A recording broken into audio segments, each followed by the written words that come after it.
movie Vince, and welcome back to another episode of the Uncharted Media Podcast. This is episode 35, and I'm super excited for this one. We have a ton of news that should be really great to go over, as well as a fantastic movie discussion later with the best comic book movie casting choices of all time. But before we get to that, or the movie news, Josh, how you doing tonight? I'm tired, man. I feel that. I had a long weekend last weekend of wrestling, and the past 2 weeks of training have been nothing but straight cardio because we had to take our ring down for reasons. We share the gym with a boxing school, and they've got events going on, so we've just been doing nothing but straight cardio for 2 weeks straight. And I'll tell you what, if I'm not dead by the end of this next weekend, it'll be a miracle. Yeah, I'm in the same boat.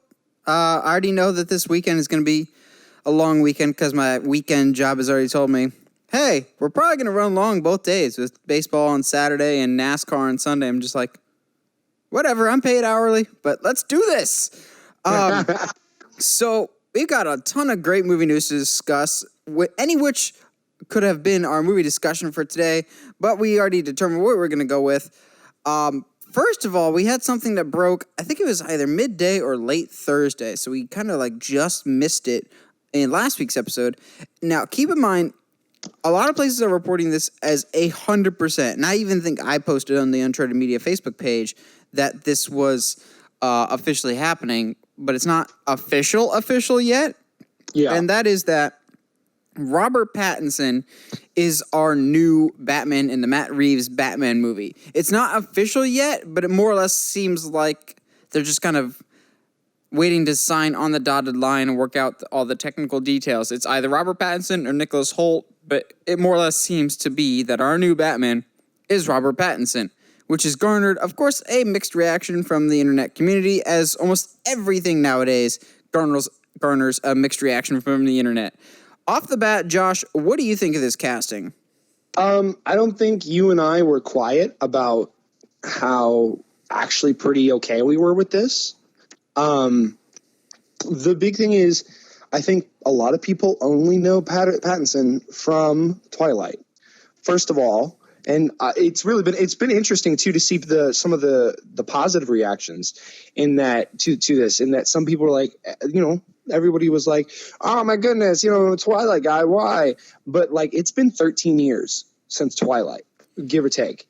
And somebody went through some of the best characters, superhero characters and actors that we've ever had, and what they were doing 13 years before they got that role.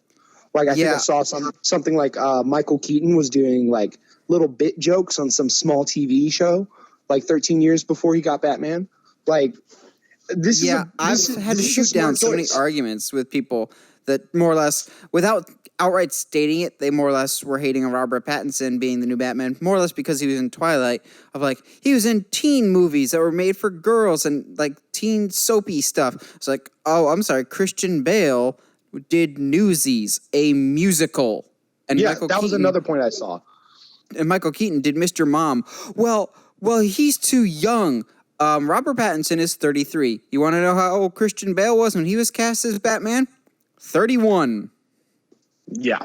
And also, the one that frustrated me the most was somebody who is a good friend of mine, but he cares more about the aesthetics. He's he's too small. He's not going to bulk up. Dude, when Christian Bale was cast for Batman Begins, he was coming off he weighed 95 pounds. Yes. And everyone, the big story there was actually not necessarily would he bulk up, but how dangerous it was going to be for him to bulk up. And then when he did bulk up, he over bulked up to the point that he was actually fat.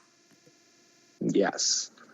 It was awesome. All these arguments more or less are just, we don't like Robert Pattinson. He's a pretty boy Twilight teen heartthrob. Almost every superhero has been. Captain America was in all those teen comedies, as well as a whole bunch of other stuff. No one ever said anything about that. I think it more or less was just whoever was cast as Batman was going to get complaints. We both, almost as soon as it was announced, we just stood on our metaphoric hills and proclaimed this is a good idea. Because the last time we didn't with Batman was Ben Affleck. And we're like, this might be a bad idea. I think I changed my tune after about a week. But even at the time, I was like, that's a bad idea. And then we both lived to regret it, as Ben Affleck was a great Batman. Just didn't really get the proper showcase of those talents. Yes. Well, and it's really funny, too, because a lot of people will sit here and say that Ben Affleck is not a good Batman at all, which is not true, at least in our opinions. I think Ben Affleck, to me, is the same thing as Henry Cavill. Perfect in the role, but didn't get a good vehicle to showcase what they could do with a film. Exactly. Well, and even then, like, we got a hint of an actual really good martial arts Batman, and that is something we've been saying we've been wanting. Yes. So I wouldn't be surprised if we get official confirmation of this later, within the coming weeks or the coming months. I'm very much okay with Robert Pattinson, actually. We were debating for this episode, did we want to do best movie casting choices or worst movie casting choices? And I'm sure we'll get to worst eventually, but we're like, let's be a little more optimistic, because I think when all is said and done, Robert Pattinson will be a really good casting choice for Batman. There's a film that he did called Cosmopolis, which I really want to see. Apparently, that's more or less what he'll be like as Bruce Wayne, of a young billionaire. And I'm just like, okay, I want to see that. And I found where I can watch it for free, so I'm going to check that out soon. Whenever somebody is cast in that, or there's a big movie coming out, I kind of like to do homework on what to expect.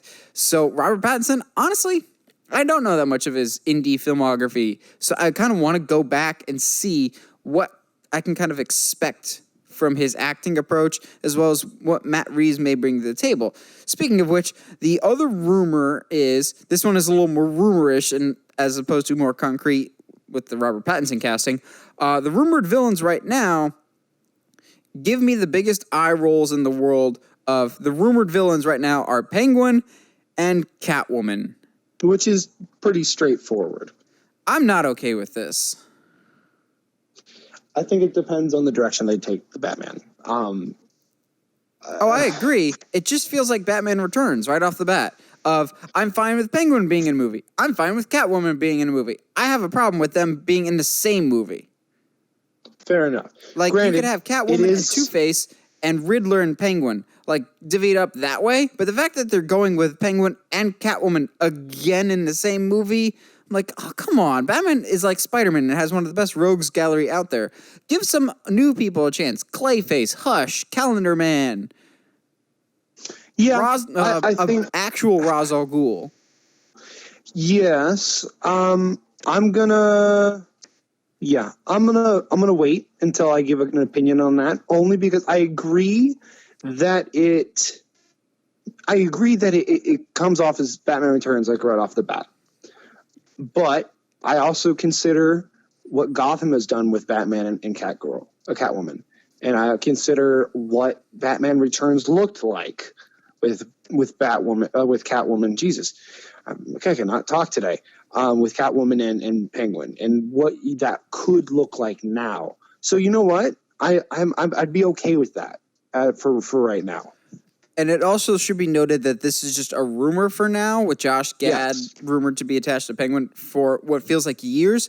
But also, I highly doubt those will be the only two villains, because more or less from day one of the Matt Reeves rumor mill, it's been rumored that there's going to be multiple Batman villains to kind of flesh out the world of Gotham, which I'm so okay with. So if there's other like ancillary villains of more minor roles of like hey, we have a quick scene with Firefly or something, I'd be okay with that too. Yes. Maybe we could, it could be a thing where they're not the main villain, but we open the movie with him in the middle of foiling, I don't know, one of Penguin's plots or something. I still am going back to my thinking that if they're going with more of a detective route, which I believe they should, then you go with a more serious Riddler, but we'll see the direction that they go. I'm just happy to finally be seeing some forward momentum for this movie. I wouldn't be surprised if we get some big details coming out of Comic-Con. But yeah, no, I wouldn't be surprised at all. Real quick, before we get too far removed from the Robert Pattinson discussion, I would really like to watch his most recent work, which is Lifehouse, that he does with Willem Dafoe. William Dafoe and the director of The Witch. Oh, it's the director of The Witch? Yes. Which is Ooh. even more why I want to go see it. Apparently, he got really find a way to acting ability that was released, 5 or 6 years ago. I forget now what it's called, but it basically is about this guy. It happens like a week before 9/11. Oh, yeah. Yeah. You know exactly. And Pierce Brosnan is his dad. Yes. I forget which one, Yes. what it's called, but yeah, I know which one you're talking about. Yeah, it's an incredible movie, and he's acting, and his acting is incredible in it. So I'm going to stand on my soapbox and say, don't, if you know one actor because one film series that he's done, then, I mean, you don't watch movies. Yeah, basically. You can't judge a person for one role. You can't be like, Mark Ruffalo is a terrible Hulk because he did 13 going on 30. Doesn't work that way. No. And likewise, you can't do that with directors. Just like Jordan Peele, you can't look at him and be like, he can only do comedies, and then he comes out with 2 horror smashes. Just like our news that we have coming up with the resurgence of a new Saw film. Yeah, so I'm trying to figure out if this is a sequel or a reboot or just a reimagining. What Josh is talking about is we're getting more Saw films, one in particular coming out next year from the mind of Chris Rock, of all people. First off, I have not seen any of the Saw movies. I own the first 7. They're on my to-watch list. I really need to watch them. Now more than ever, with this news coming out, I definitely need to watch them. But apparently Chris Rock has had this story for a new Saw film for a while. So he's writing a new Saw film, being an executive producer for it, and while no one's outright stating it, it kind of seems like he may star in the film, but he also has some interesting backing for him for this reboot, sequel, whatever it's going to be, of the director will be the director of Saw 2, 3, and 4, with original creators of Saw, James Wan and Lee Winnell, being executive producers. This, as someone that has never seen a Saw film, but a general fan of horror all around, this absolutely sparks my interest. I am so curious by the prospect of this film. So, it actually makes me worried. Really? Why is that? Funny enough, it has nothing to do with Chris Rock. I love a fresh perspective coming in and being excited about, the story that they're trying to tell. And I love that the producers of, Wan and Winnell are coming back. However, the director for 2, 3, and 4, 2, 3, and 4 are notorious. Well, at least 3 and 4 definitely are notorious for not being good. Was it the direction or the story, though? Yeah, definitely the story. Yeah, that's why I'm like, I wouldn't be as opposed to it if Chris Rock really thinks he's got a solid idea here. That's fair. And you know what? Maybe I'm completely off base, and maybe I have no reason to be nervous. But at the same time, if I'm remembering the Saw series correctly, and you guys out there can correct me if I'm wrong, I'm pretty sure 3 is where Jigsaw's protege takes over, and the games get ridiculous and they can't win them. So it like the movie automatically loses its spark and its like interesting qualities, because the games aren't worth it if the people can't change and win the game. Yeah, But I think anyway. for me, at least, as someone that hasn't seen any of them yet, the biggest problem with the Saw franchise is they killed their main character too soon, and every subsequent film after tried to retcon it so he's back somehow. Yes, except the most recent one. Yes. I think this is Which was interesting very just because it adds to the further trend that we've been seeing with comedians throwing their hat into the ring with horror, and rather successfully, honestly. Jordan Peele has had 2 financially successful films with Get Out and Us. While Us may not have had the reception that Get Out did, it still did very, very well. You had that. You had John Krasinski doing A Quiet Place, and I feel like there's another one that I'm forgetting. Yeah, but like it's definitely this trend, and honestly, it's been a very fresh feeling trend. Like, and I think that's a horse we've been beaten for so long. In that, we need new original ideas. We need fresh things to watch that aren't just retcons and reboots of old series. Now, I understand Chris Rock is basically doing a sequel or whatever of an older series, but at the same time, he's still coming in with a fresh perspective. And one of the things that you can, in my mind, bring from comedy is a very smart mind, in that you can you understand your audience, because as a comedian you have to understand your audience, and you know what's happening in the world, and you can have a movie that's very smart and very intelligent and doesn't make your audience feel like you're pandering to them or trying to treat them like they're idiots. Yeah. If he can, like, Chris Rock has been active recently with a lot of producing and just other behind the scenes roles recently. So if he can really pull this off, I'm super curious. Comedians, like you said, I think they bring a new fresh take to this. I think while I didn't really care that much for Get Out, I appreciate what Jordan Peele's done, both him and John Krasinski, because like you said, they're not making sequels. Get Out and A Quiet Place both are completely fresh, new, original ideas. In an era that people say originality is dead, you have two financially successful horror films from comedic guys that are doing well and well received. Yes. So if Rock can keep that trend going, that's awesome. I always want more horror. That's totally okay with me.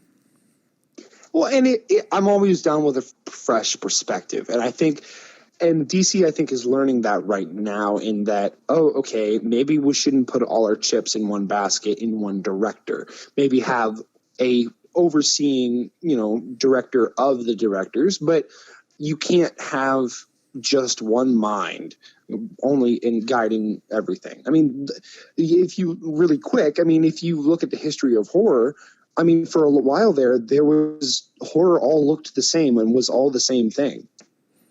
Yeah, it was, if you look at horror, especially the age of the Universal monsters, it was more or less the first shared universe, but not shared universe. Like, you had crossovers and stuff, so they looked and felt somewhat similar, but somewhat different.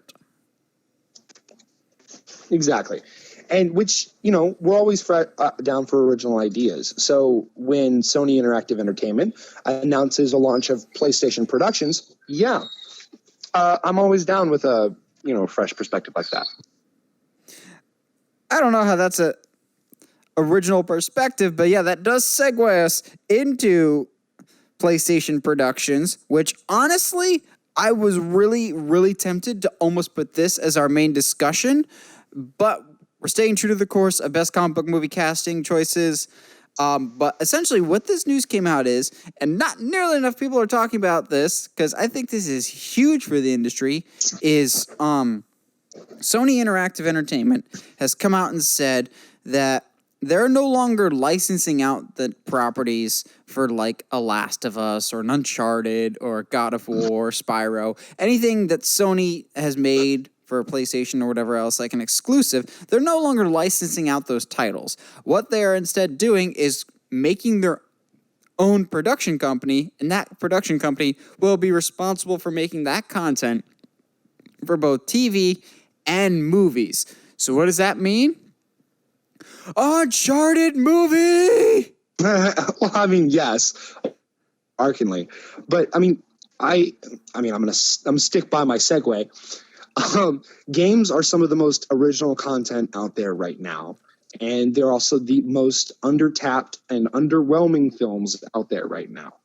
And unfortunately, they've been abused. And I think this move by PlayStation Productions to be like, you know what, we're just going to do it ourselves. Yeah, you guys have messed this up enough. Let us do it ourselves. Exactly. And it's really funny because that's on the heels of the Sonic trailer. That's on the heels of Detective Pikachu. Like, not to say that Detective Pikachu is bad or anything. I've heard good things, but for a game production company to sit there and go, you know what?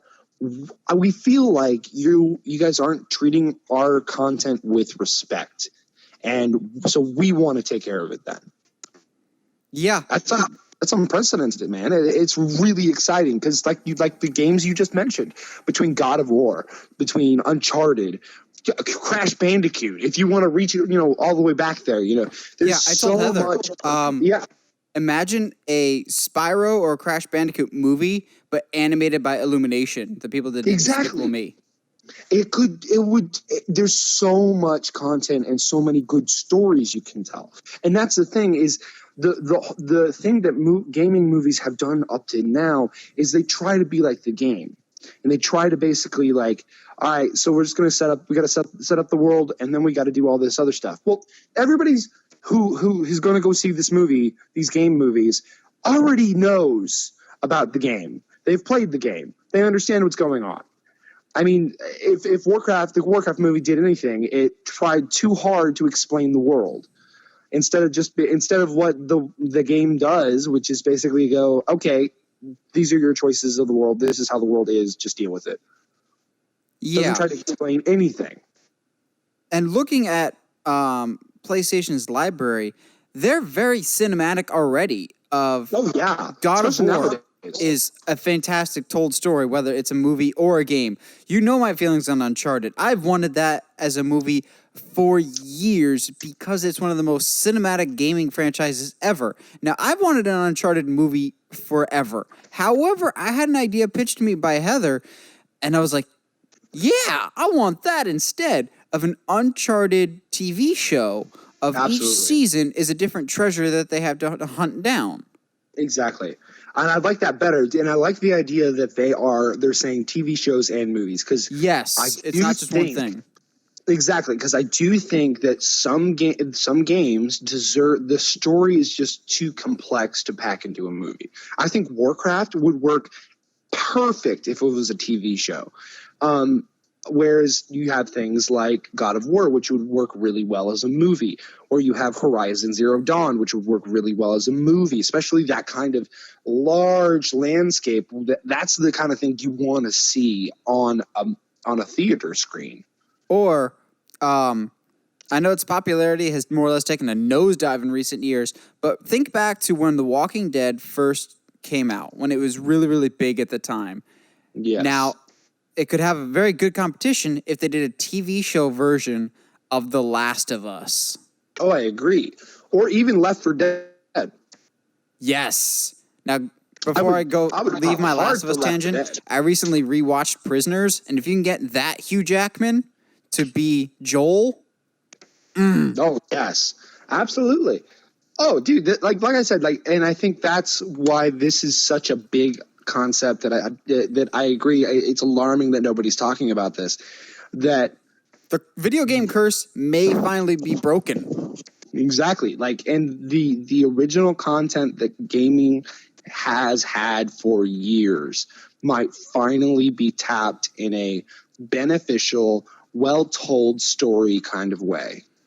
I think the problem we run into a lot of times with video game movies is the creators feel like they have to recreate the game in terms of making you feel involved and feel like you're playing a game almost, where in reality, they just need to figure out what worked narratively and just make that into a film. Like Uncharted works because it feels like you're playing a movie, not playing a game. It's cinematic in its scope. So basically, deconstruct the narrative of an Uncharted game and just figure out a new story to tell.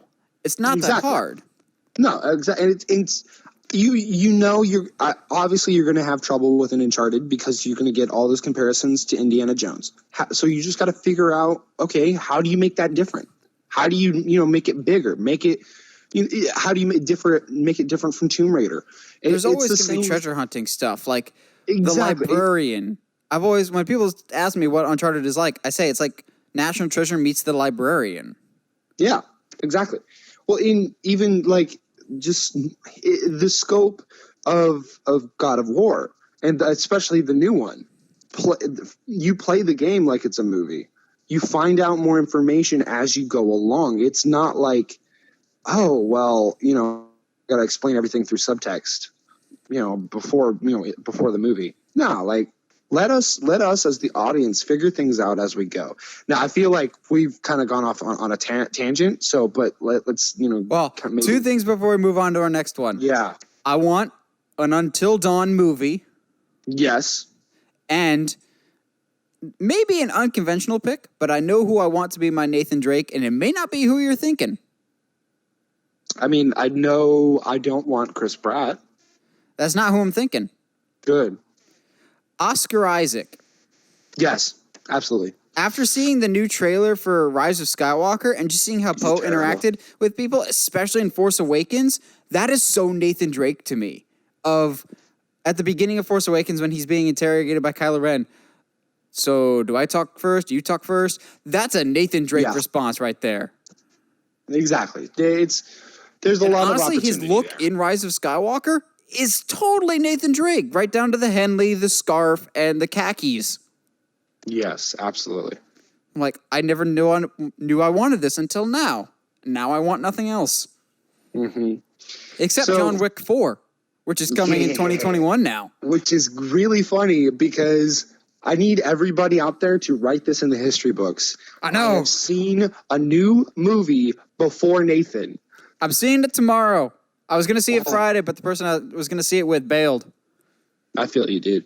I will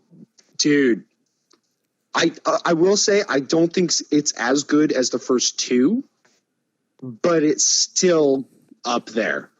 The story is what it needs to be.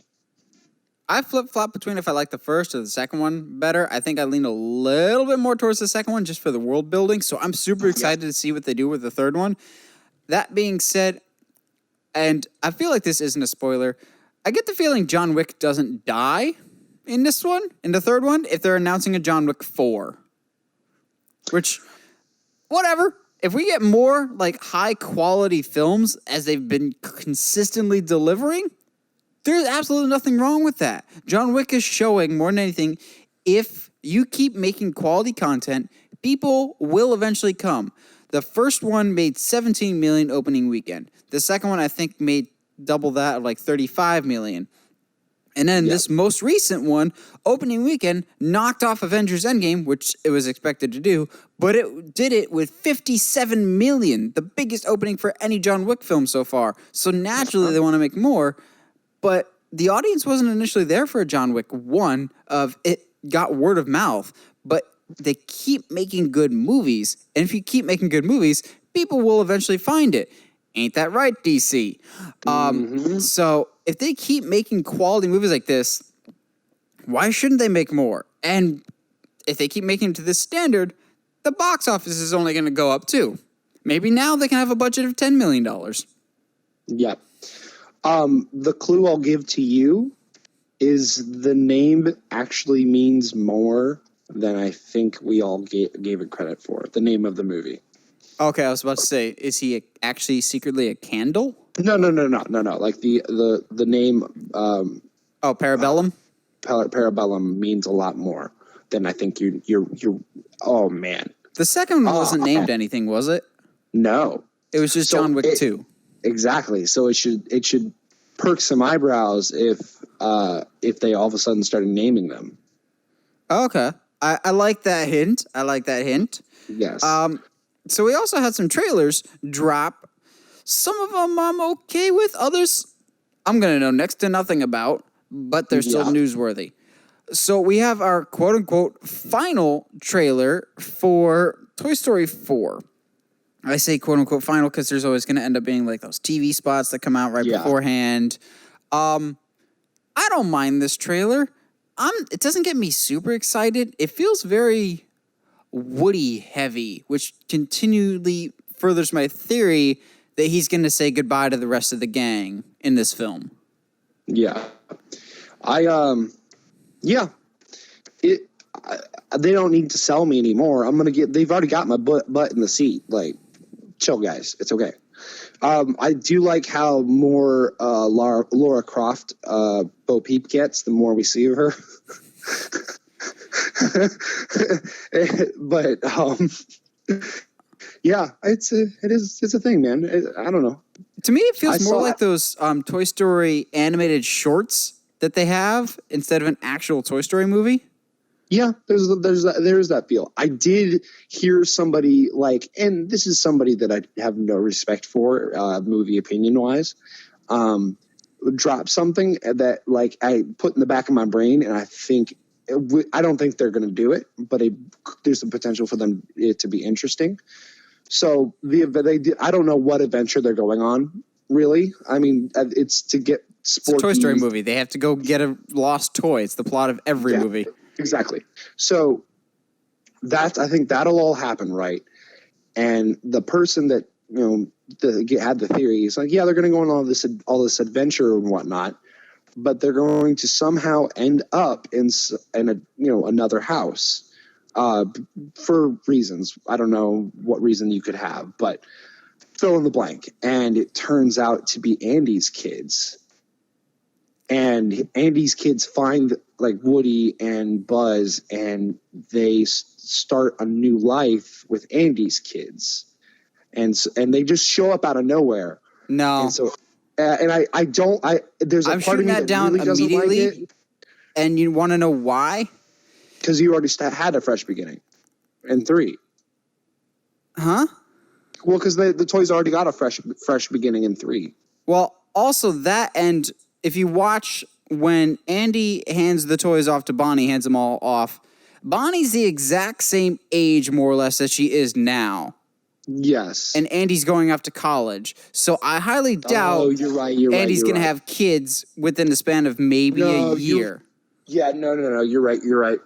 I didn't even think about the age difference there. But yeah, Bonnie hasn't really aged since Toy Story 3, so I don't think that's going to happen. It would have been a nice thing, but yes, start it how it began. Yeah, that being said, I think Woody's saying goodbye to Buzz and his friends and stuff, and maybe Finn, and living the rest of his life with Bo Peep.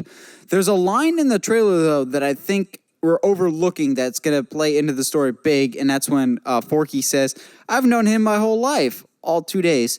I think Forky's going to more or less act as the audience for this, of like, we've known Woody our whole lives. So we're going to have to say goodbye to him in this movie, I think. Also, I think I'm going to like, what's it, Kaboom? Kaboom? The mustachioed motorcycle driver that's voiced by Keanu Reeves. Yes, I think so too. And honestly, I'm starting to kind of like the 2 stuffed animals that Key and Buzz Peele? gets with. Yes. Yeah, how are we going to It's get hard the to keys? not We're going to like do the them. fluff and stuff. Exactly. Well, we're not doing that. Oh man, it's going to be really hard to not like those characters. I think it's just because we like Key and Peele. Well, but at the same time, like, and I think that's what this one is doing, is realizing there is some comedy in having certain actors play certain characters. Because, like, why wouldn't Key and Peele be like these super adorable stuffed animals that talk all gangster? Like, why wouldn't that Why wouldn't that happen? That's hilarious. Which, 6 Degrees of Kevin Bacon here. Key and Peele's first feature-length film was a film called Keanu, which now Toy Story 4 also has Keanu Reeves voicing Kaboom, with a film also starring Key and Peele. Exactly. It's hilarious. I think with the news that most of the cast cried on the last day. Yeah, I got a bad feeling about that, man. I don't know if this is a good thing or if it's going to be bad. But, there's only one way to find out. I think it'll be like good crying. It won't be like end of Game of Thrones type of, even the cast is frustrated type of thing. I think it's these characters, they've been attached to these characters for almost 25 years. Yeah. Oh, and I feel that. And that only tells me more that this is the final end. Theoretically.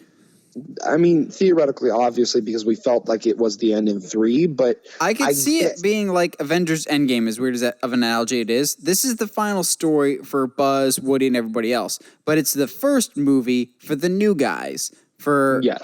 Key and Peele's characters, Bonnie's toys, Forky, Yes. the new toys. which we will see, because if they do that, they're going to have to obviously make those characters lead a little bit more. Yeah. I think Woody and Buzz are passing the baton to the new guys. Yeah, we'll see. We shall see. You want to And talk now about for the trailer that I know nothing about, but it's And it's okay, newsworthy, neither do I I. think. Josh, do you know anything about Downton Abbey? Downton Abbey, I not know downtown. it's Downtown Abbey. I know it's popular. Yes, and That's I know about all Professor I got. McGonagall from Harry Potter's in it, and that the Beast from Beauty and the Beast was in it. That's all I know about it. Yep, no, that's all I got too. But it's a big deal anytime a movie's made out of a TV show. Obviously, that doesn't normally happen in my experience. And even if with- it doesn't normally happen successfully. While Firefly. that's true, yes. But like a movie doesn't normally get made of live action TV shows. Normally that's to animated movies. Teen Titans go to the movies. Hey, don't you talk crap. I'm about not Teen Titans. talking crap. You're saying animated animated show got translated to a movie. Yeah, absolutely. But yeah, it's a thing that's happening. I'm sure it's a big deal to some people. It's not a big deal to me. Yeah. But I'm I know nothing about it. I watched the Yeah. trailer just to kind of see what it's all about. Some of the cinematography is gorgeous to look at. That being said, as someone that's not really in the know with Downton Abbey, I'm just like, okay, sure, whatever. The king and queen are coming to the place. I'm sure that means something a lot bigger than we're giving credit for, but yeah, whatever. Hopefully, I think this is more or less just like putting a bookend to the actual series, which even then it already had a finale. So for those that are Downton Abbey fans, I hope this brings you resolution if you didn't have it before. Yeah, I guess, but Yeah, I don't know. I'll have to ask my. What I should have done is I should have asked my my sister-in-law, because she's like seen it and loves it. So I know my mom has seen most of the episodes. Show is not my demographic. I don't really care for it. That being said, it's a huge following, so I wouldn't be surprised if this movie does moderately well. I don't think it'll get a sequel, though, just because it doesn't really need one. Now, a movie that I do think will get a sequel, primarily because I think this movie is going to be awesome. Mark my words, it will be. Lee Winnell's The Invisible Man. So this is the start of a new era, an undisputed era, if you will. So Universal got tired of failing so much with their Universal Monsters, with Dracula Untold, supposed to be the start of the Dark Universe. Then when that failed, they're like, no, actually The Mummy was the start of our Dark Universe. Forget about Dracula Untold. Then that flopped even harder and was just one of the worst movies I've ever seen. The movie's trash. They're like, okay, we clearly can't do this. Blumhouse, please take over. So Blumhouse is now more or less redoing all the classic Universal monsters, and I'm so on board for that. So we're starting it off with Lee Winnell, who most recently did the film Upgrade, which I've heard great things about. I haven't gotten a chance to get around to watching it yet. I've heard it's fantastic. He's doing The Invisible Man, and now we have a release date, and it's a whole heck of a lot sooner than I was expecting. March 13th, Friday the 13th, 2020. So a few months away. yeah, Like 10 months away. yeah. Which tells me that they've been working on this for quite a bit. Yeah, there's some rumors of some casting, but nothing official yet. Josh, how familiar are you with the original Invisible Man or the story of the Invisible Man? It's been remade a couple times. Not really that too familiar. I know enough to know that it's an interesting choice to start it here. As someone that owns the original Universal Monsters and I'm working my way through, The Invisible Man was the first one I watched because I knew this movie was coming. And I'll say this, I loved it. It's so good, and some of the effects in it are incredible for its time. It still holds up so well, but the acting is really, really good. Going into it, I thought, what's so scary about an Invisible Man? But as I watched the movie, I'm like, this concept is terrifying. Put it in modern day, this absolutely could work. You can't track this guy. You never know if he's actually in the room with you. Like, unlike Michael Myers, who always like stands in the shadows and he could be anywhere. This guy could literally be anywhere and you would never know.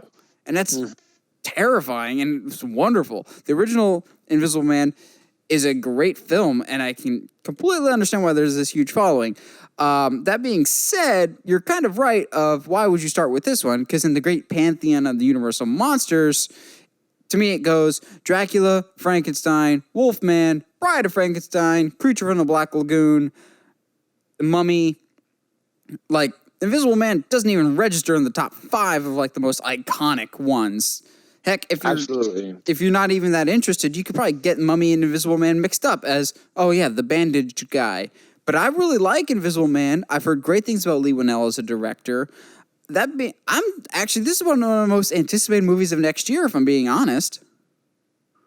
I would agree. I think the big thing too is it is the interesting one, but it's also that's what piques my interest.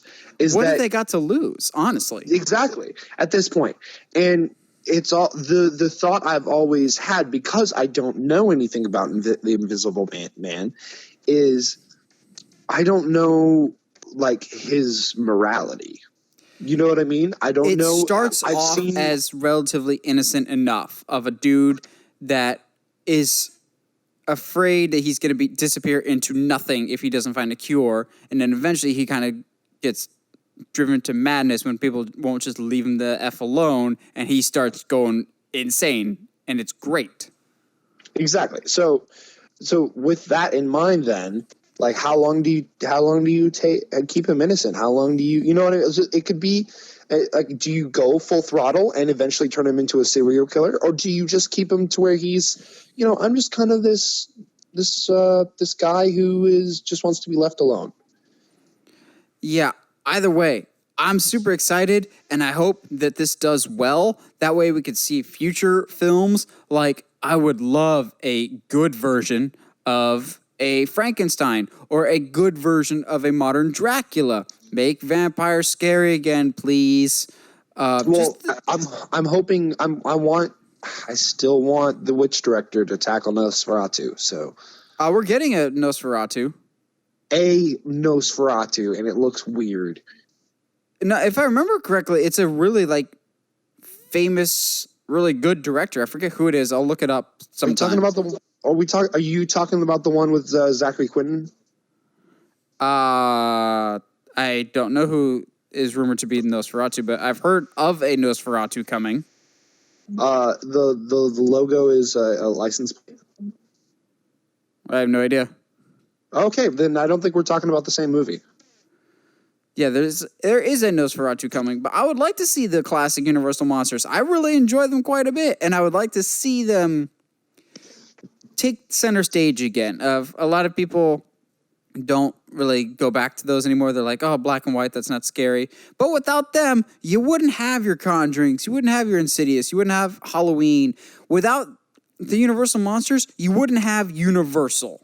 Let's just put it that way. And I want them to come back because they're big historical things. It's just a big deal.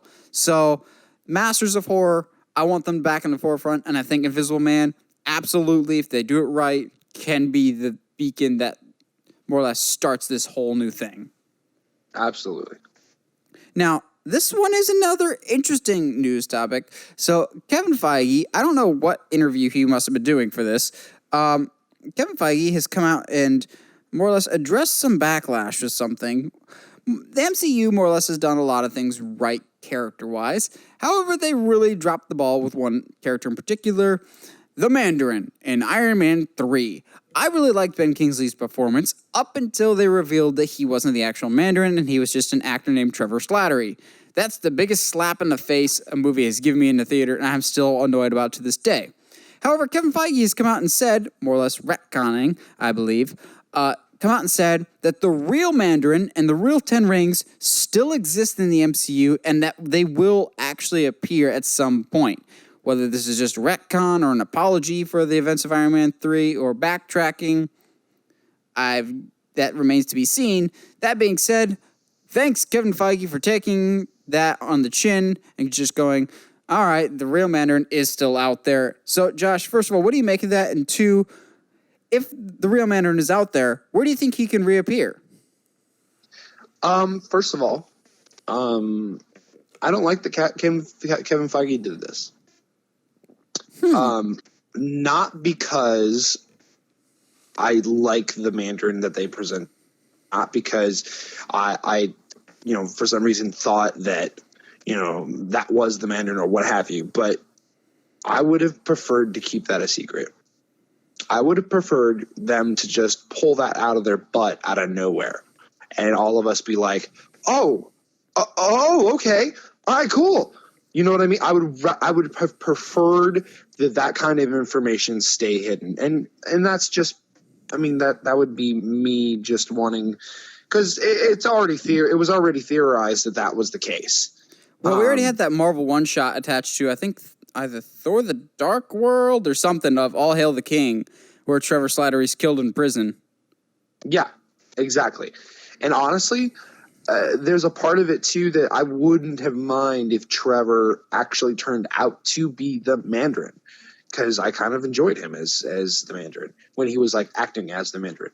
But, yeah, I kind of wish he would have kept it that close to the chest. Whatever. It is what it is. It's out there now.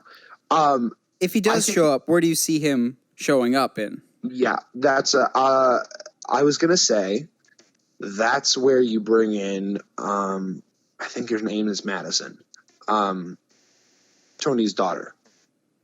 Really? Yes. I think, it's going to be a few years and you're going to have to figure out how to fit her into the timeline. But have her grow up, have her be interested and be just as smart as her dad, have her be an actual good person,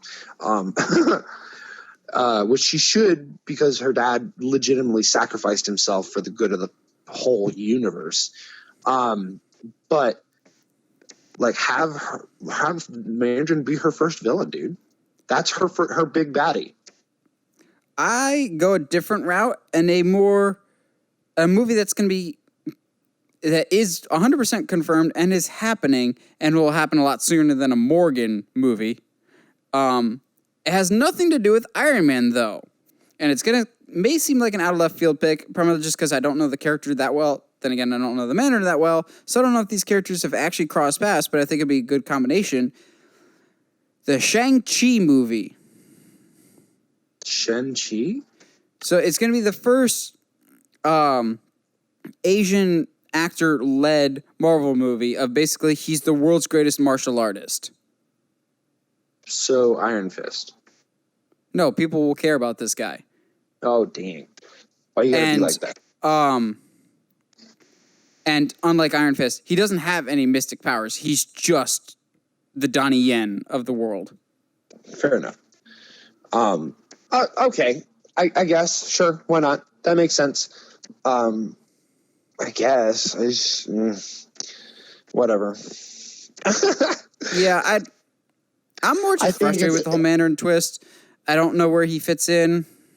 Yeah, because now without Tony, you've legit, because as far as I'm aware, Mandarin only appears in Iron Man stories. Yeah, now, basically. I could very much be wrong about that, and I expect somebody to post on our Facebook page about how wrong I am about that. But yeah, any Mandarin experts out there? Yeah, geez. But that to me, that you almost have to go with Morgan unless you're going to pull him out of your butt for no reason. We'll see. You may end up like on Disney Plus, one of those type of shows, which leads us to our final news topic of the day with something on Disney Plus.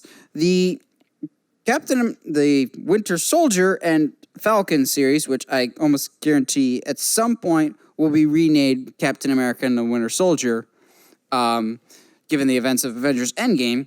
It's apparently going to start shooting in October, with the rumored villain being Zemo returning from Captain America Civil War, with Sharon Carter also returning.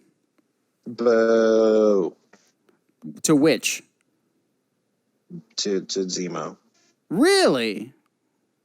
I love Zemo as a character, but the one that we got in Civil War is terrible. And I think that's why I'm okay with it, because we didn't get a whole lot of Zemo in Civil War, so he fits as a good starter villain for the two of them to take care of. Something that I also didn't think about until today is Zemo is one of the people that knows how to get to Winter Soldier.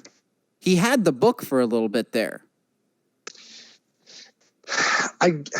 I agree. He can pull on the strings of Winter Soldier after Bucky's more or less made this full face turn of you have the one dude that could still potentially control him. Yeah, but at the same time, if you're ever going to do anything with Bucky character wise, you need to separate him from it. You need to be I guess that's how you show. Yeah, maybe that's how you show that he's able to overcome those challenges. However, I just really wanted the Baron Zemo from comics, but purple mask. Give him the purple mask. Give him the sword. Make him a marksman. Come on. Please, anything. He's a smart dude. This isn't being widely reported, but a coworker of mine at one of my jobs said that they were actually filming in my area and that they were going to need some extras and production assistance. So I'm going, oh? Ooh. Get on that, man. That could be, Yeah, because most movies don't film in my area. They film in the Atlanta area. That's where they filmed Civil War, I believe Winter Soldier, and Avengers. So. Yeah.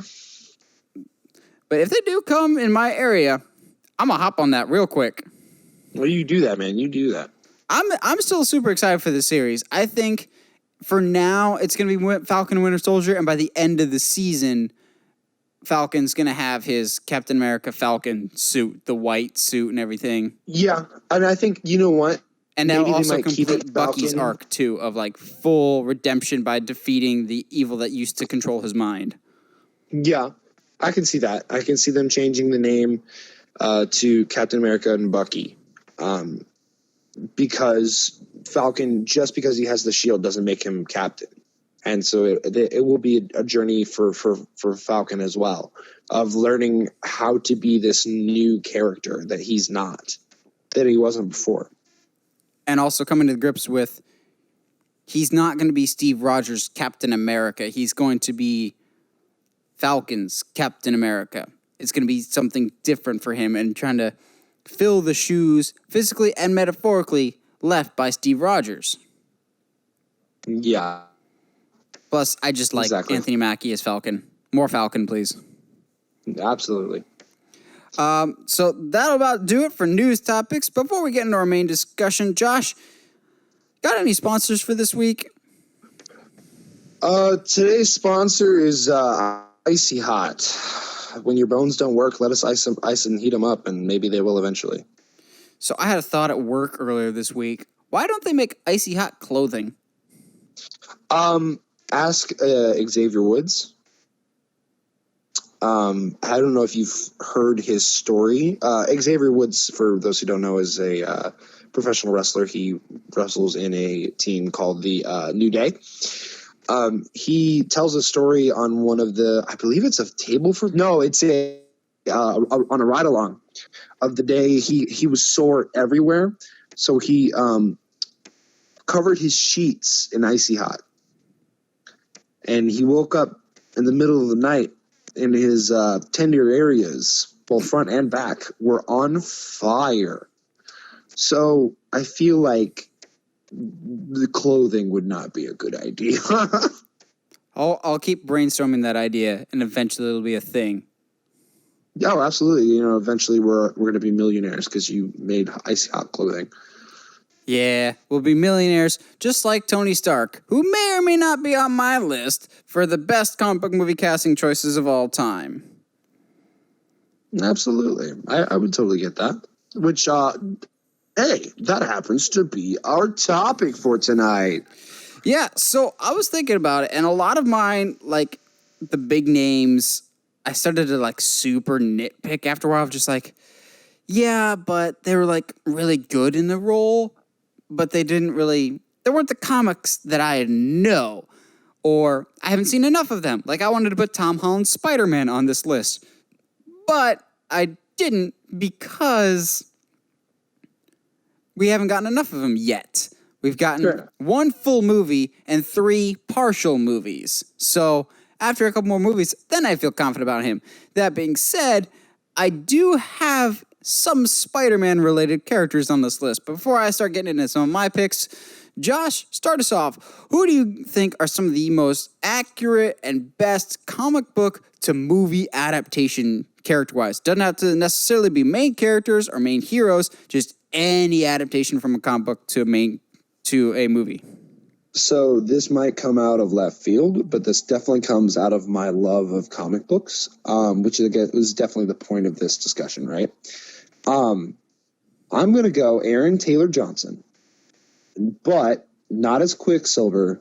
Oh, yep, I know where you're going. As Kick-Ass. I enjoy both of those movies quite thoroughly, and he's a great character because, first of all, it's accurate towards the comic books. Second of all, you buy him as this weakling and this person who's just scared. But much like Deku in My Hero Academia, his body and his instincts are to help people. He can't sit back and just let people be hurt. And you really buy that in his acting, and especially in both movies. Oh, yeah. I have not seen the second one to know how it is. I enjoyed the crap out of the first one. This is going to come as a shock to absolutely no one, but by far, my favorite character was Nicolas Cage as Big Daddy. Watch the second one, and Jim Carrey will quickly become your favorite as well. I don't know, man. Just Jim Carrey in general. You know my feelings on him. Here's the thing. He's a serious actor, though. Like, he's a serious character in the movie.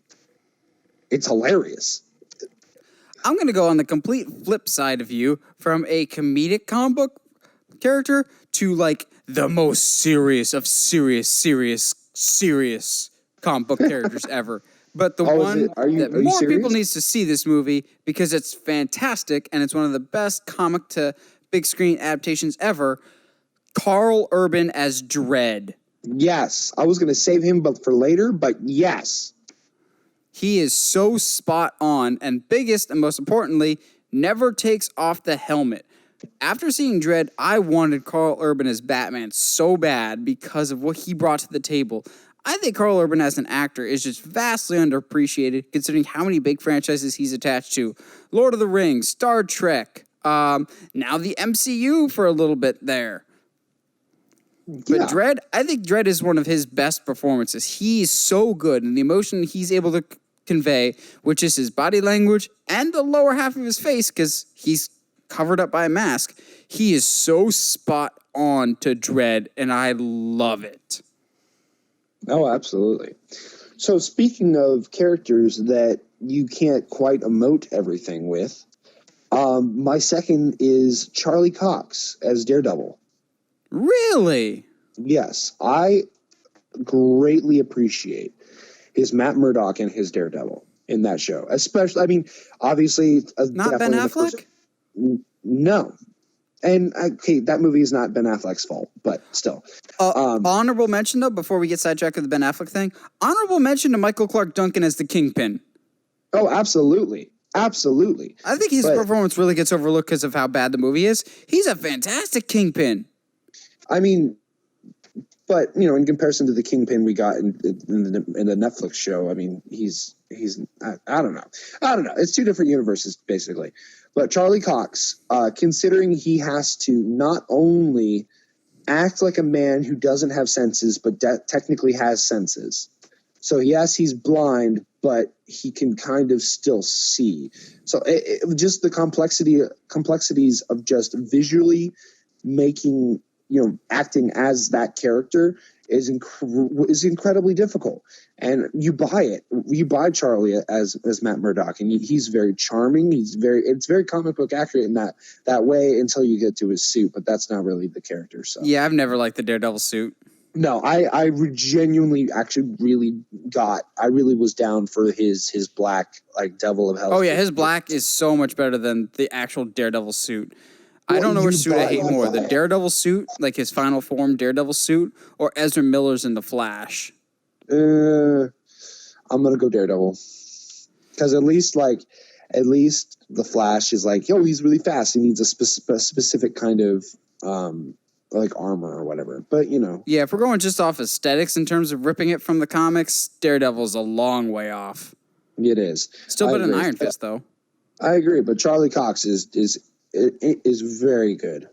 Staying on the Marvel train, I'll go with my 2 picks that I got from the actual MCU. Just by and large, the MCU has had phenomenal casting. And there's one lady that's done the casting for all of the MCU, except for one movie, The Incredible Hulk. And look how good the casting turned out for that, Edward Norton. Yeah. Sarah Finn, I believe is her name. You are the unsung hero of the MCU, Sarah Finn, because you've casted everyone so perfectly. But to me, it begins and ends with the 2 major tentpole characters of Iron Man and Captain America. These guys are so perfect in their roles. Oh, it's almost impossible to see them as anything else. Especially Robert Downey Jr. as Iron Man. The dude, I don't know if he was acting or not. He's just Iron Man. He really is. And now I thought about putting Hugh Jackman's Wolverine on this list, and I'll say it as an honorable mention. I'll say he was phenomenal as Fox's Wolverine. That being said, I never got the sense that he was the comic Wolverine. I always felt like he He's was not. a movie Wolverine. I always appreciated how long he was with the character, and I loved what he brought to the table. That being said, I'll never go out and say that he was a comic accurate Wolverine, like Christian Bale's Batman. They're great, not necessarily the most comic book accurate, if that makes sense. Yeah, no, it does. And speaking of comic book accuracy, my next pick is actually outside the realm of DC and Marvel. Oh, I which got a couple of those too. Yeah, I'm going to go Hugo Weaving as V for Vendetta. Ooh, I hadn't thought about that. That's a good one. Because it is based off of a comic, and not only is it an incredible movie, but I think I see us sticking with this this theme of people having to act without most of their face. Hugo Weaving literally wears a mask the entire time, but conveys so much through his body language and the cadence in his voice. It's incredible. Yes, and Hugo Weaving just, as an actor, is fantastic. I liked his Red Skull, but his real best comic book role is V for Vendetta. The calmness of his voice, he more or less just acts with his voice and his body. Like you get, like you said, none of his face, which is where a lot of acting is. But he just acts with his voice and his mannerisms, but yet you get what V is saying every time, and it's wonderful. And even when he goes on his long, big word tangents, you understand the direction the emotional direction he's taking with the sentence because of the cadence of his voice, because of his body language. It's incredible to watch. It's somehow both comforting and unnerving at the exact same time. Absolutely.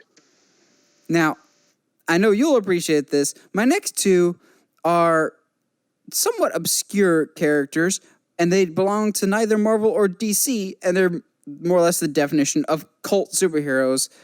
But to me, they're ripped straight out of the comics, and that is Hellboy and Yes. The Crow. Yes. Yes, 1,000 times yes. And I will always say this. It's really unfortunate what happened to Brandon Lee because he is, in my mind, one of the best comic book castings there has ever been. Oh my goodness. He is ripped right from the panel. He is the Crow. He really is. And like it helps. Like it was a big gamble too. Taking Brandon Lee, I think this is like his first like big acting. Like I think before this it was just a few kung fu movies, but like he's not using martial arts really in this movie. He's acting in this movie, and acting incredibly well too. Yeah, absolutely. He's such a phenomenal actor, and I really enjoy The Crow. It doesn't get nearly the attention that it deserves nowadays, but in terms of hard R-rated, dark, dreary storytelling in a comic book movie, The Crow was just revolutionary. If you look at the other comic book movies at the time, this is by and away one of the best ones of its time. It was like the second age of superhero movies. Like you had your first one of like your 89 Batman, your Supermans. This is kind of stuck in the middle, and that's why I think it gets overlooked a lot. Of it came out at the wrong time. If it came out nowadays, get a lot more attention, I think. I agree, and that's why I think it was so sad when Jason Momoa walked away from that role. That movie, I genuinely believe, is cursed. You've had three big-name actors attached to the film. All have dropped out. I think just as many directors have been attached and dropped out. I think the film is essentially canceled at this point. Well, I think so too. The whole Crow but franchise, at the same time, after Brandon Lee died, is cursed. Well, and here's the thing. Jason Momoa did apologize. I think he said that was not necessarily something he wanted to do, but it was a scheduling issue more than anything else. I don't blame him at all. If you are attached to something and there's been zero progress made for years, you have every right to leave. Absolutely. I'm with you. And going back to Hellboy, your boy Ron Perlman. So we totally just gushed all over The Crow there. I said we totally just gushed over the Crow and completely forgot Ron Simmons. Ron Perlman? Perlman, I'm sorry. Jeez. It's been a long not week. David Harbour. Sorry, David Harbour. You're not Ron Perlman, which is essentially all we could say about the new Hellboy movie. And it's really tough too because it's when you have the effects, especially the effects and how everything looked in this new one, which I still have to see. It's hard. It's really sad that we have to look at the two Hellboys and go, well, Ron Perlman's is better. Well, yeah. He's just, I don't know. When I see him, that's Hellboy. He's just perfect. There's some actors that when you see the design, see how they act, it's just perfect. Whether it's Ron Perlman's Hellboy or my next pick, Ryan Reynolds' Deadpool. Yeah. Some people are just born to play certain roles. And I think, to me, the biggest part about Deadpool, and one, Ryan Reynolds' personality, and two, finally having movement in a mask. Because half of Deadpool's expressions come from the eyes, and that's something that's been missing for so long, especially Spider-Man movies. And emoting from the eyes is a big thing in comics. And just Ryan Reynolds is born to play Deadpool. Absolutely. Speaking of people born to play certain roles, you think we're going to get out of this discussion without talking about J.K. Simmons as Triple J? Dang it! That was my number one. That is, to me, the single greatest casting in a comic book movie ever. That will never be topped. J.K. Simmons as J. Jonah Jameson, when I think of taking a comic book and just slapping it on a movie screen, that is what I think of. He is the perfect J. Jonah Jameson. Whenever I see any J. Jonah Jameson, whenever I read any Spider-Man comics, I hear J.K. Simmons' voice. Oh, because even when the new game, they had to get a guy that sounded a lot like him just at even for fans to pass it. Just the look, the sound. He is J. Jonah Jameson fully. I wouldn't change a single thing about it. Then when the Far From Home trailer dropped and they said multiverse, I saw a great meme that just showed J.K. Simmons as J. Jonah Jameson. And it's like, you say multiverse? Because he said he'd be willing to come back as J. Jonah. I'm like, please, you were the only one. It would be perfect. I've heard rumors. Really people are like, what about Terry Crews as J. Jonah Jameson? I'm like, that'd be cool. But J.K. Simmons, though. Exactly. That's why I was just like, I don't care if he's not a main character. He is the single best comic book movie casting of all time. Oh, he totally is. One of the other ones that I really enjoyed and I think are incredibly accurate. I mean, the show itself might not be a little as accurate, but his portrayal of the character is accurate. And that's John Bernthal's Punisher. Oh, that's a good one, too. Absolutely. You get that this man is tortured, and you understand why he is the way he is. And he's just here to watch the world burn, bro. Yeah. On the flip side of that, the guy that they got to play Luke Cage, spot on too. Oh, absolutely. That's exactly how I would picture him as. Do you have any others? Because I got one last big one besides J. Jonah. I'm trying to think. How do you feel about Michael Fassbender's Magneto?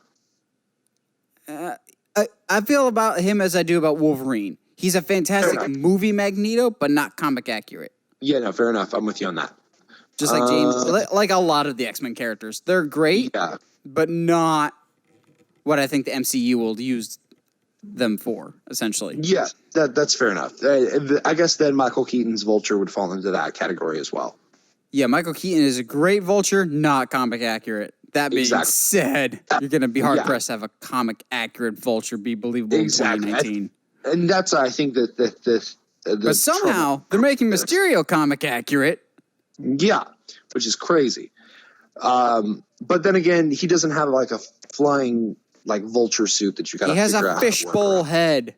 He does, but you can. That's not as hard to do as like literal wings that are from the comics. You got any others? Because I got one last one that you're forgetting. That's what I have a. Once I started like losing my mind. Like I couldn't. I'm so much better with having like visuals in front of me. So I've been going through a list the past couple of days just to try and like get my brain going. So long as J. Jonah Jameson's on the list somewhere and is always number one. Yeah, it's been a great list so far, man. I'm trying to think. Because I can bring it home with one last one that you seem to be forgetting about, as a lot of people forget about. Outside of Heath Ledger's Joker, but then again, that's a good movie one. I don't think that's like he's not comic book accurate. Jeez, in terms of being ripped from the comics, it is out of left field pick. But if you've seen the movie, you can't disagree with this one. Jackie Earle Haley as Rorschach. Oh, yeah. I always think Rorschach is one of the most spot-on comic interpretations of all time. But everyone always overlooks it because it's not one of the mainstream comic book characters. Fair enough. Now, whenever I read Watchmen and I read Rorschach, I hear his voice. It's so spot on. Absolutely. To the point of, I'm still mad that Jackie Earle Haley isn't our Carnage. Yeah. Man. Huh. I'm blown away that I forgot about that. A lot of people do. That's why I'm like, I need to include Rorschach somewhere on this list. Because whether you like Watchmen or you hate it, you can't deny that Rorschach was amazing in that movie. He really is. And especially as a small character, like stature-wise as he is, he really like brings the role, and they get the mask to work and everything, just spot on. Mm-hmm. Say what you will about Zack Snyder. He got the casting right for that one. Yeah, I'll give you that. I think honorable mention to Anthony Hopkins as Odin. I love his Odin. Granted, we don't see much of him to really get that. But any more honorable mentions, bro? No, I don't think so. Again, if there's any that you feel like should be on this list, we probably have thought about it, but it's probably a better movie version and not necessarily comic accurate one. Like Tobey Maguire's Spider-Man is a fine Spider-Man, not necessarily the most comic accurate. Same thing with Andrew Garfield. Tom Holland has the chance to be, but we want to give him a couple more movies before we actually put him on this list. Yeah. I will say my last one will be the cast of Scott Pilgrim versus the World. And I know I got my buddy Weslow out in the listening, and he's also read the comics, and the casting for Scott Pilgrim versus the World is very spot on. Yeah, I've seen the comic, and yeah, you're right. It is so close to the original. Even the acting is pretty spot on. Oh, I do have two honorable mentions. Oh yeah, from the world of Spider-Man, obviously. Alfred Molina as Doc Ock. Yeah. And one of the most criminally underrated performances in all of Spider-Man Pantheon, Thomas Hayden Church as Sandman. Yes. He Absolutely. was so good. He was ripped straight out of the comic. And while I will defend Spider-Man 3 is not nearly as bad as people make it out to be, Sandman is the best thing about that movie. When he has to reconstruct himself to literally pull himself together to save his daughter after he becomes Sandman the first time, that's one of the best scenes in the entire trilogy. And he's a great character in Sandman. Sandman is in Spider-Man 3, and just his aesthetic and how he acts, perfect for Sandman from the comics. Spot on. Yeah, I agree. I think, and you know what? I think I'm very proud of us for narrowing it down to comic book accurate casting choices, because it'd be very easy to just throw people like Heath Ledger in there and non-conventional choices. But Michael Keaton's very Batman, proud of us. they're great in their own right, but in terms of representing the source material, not always the case. Exactly. Not that that's bad. You have to make some changes to fit a movie as opposed to a comic. It's a different medium, but every once in a while, you can translate it perfectly with great results, as we've demonstrated today. Absolutely, and I'm very proud of us for pulling some ones out of the hat that are not Marvel or DC. Yeah, we got some obscure ones today. Well, what do you guys think? What are some of your all-time favorite comic book movie adaptation characters? Like characters adapted from comics that just came to life on the big screen. What are some of your all-time favorites? Let us know in the comments below. And as always, if you like what you hear and you want to hear more, subscribe to us on whatever audio platform you're listening to us on, whether that be Google Podcasts, iTunes, or Spotify. And as always, if you like what you hear, feel free to subscribe to us on the main Uncharted Media channel at youtube.com/UnchartedMedia. And as always, stay sharp, movie guys and gals.